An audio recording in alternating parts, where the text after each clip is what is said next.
करंजी घाटामध्ये 4 तास वाहतूक ठप्प. कल्याण निर्मळ या राष्ट्रीय महामार्गावरील करंजी घाटामध्ये शनिवारी दुपारी 2 वाजल्यापासून सायंकाळी 5 वाजेपर्यंत वाहतूक ठप्प झाली होती. पाथर्डीकडनं दौंडकडे ऊस घेऊन जाणारा ट्रक घाटातील रस्त्याच्या मध्यवर्ती भागामध्ये बिघडल्यानं घाटात वाहतुकीस अडथळा निर्माण झाला. त्यामुळं करंजी घाटामध्ये सुमारे 5 किलोमीटर अंतरापर्यंत वाहनांच्या लांबच लांब रांगा लागल्या.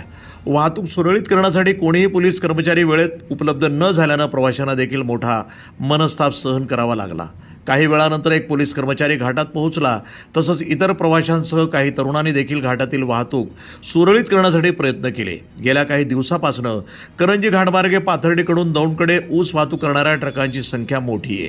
ट्रकामध्ये मोठ्या प्रमाणात ओव्हरलोड ऊस भरून नेला जात असल्यानं अनेक ट्रक करंजी घाटात दम तोडतात. त्यामुळे नेमकी घाटातच अनेक ट्रकांमध्ये तांत्रिक बिघाड होऊन ते रस्त्यावरच बंद पडतात. त्यामुळे घाटात या ऊसाच्या ट्रकामुळं मोठा अडथळा निर्माण होतो.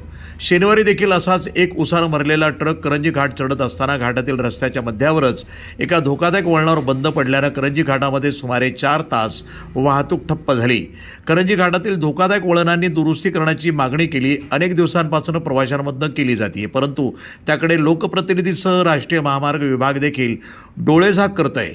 करंजी घाटाचं रुंदीकरण करण्याची देखील मोठी गरज आहे. देशात नव्हे तर राज्यात अनेक ठिकाणी मोठमोठाले 4 पदरी 6 पदरी महामार्ग तयार करण्याचं काम सुरू असताना करंजी घाटामध्ये मात्र एक धोकादायक वळणसुद्धा राष्ट्रीय महामार्ग अथवा लोकप्रतिनिधी दुरुस्त करता आलेले नाहीत.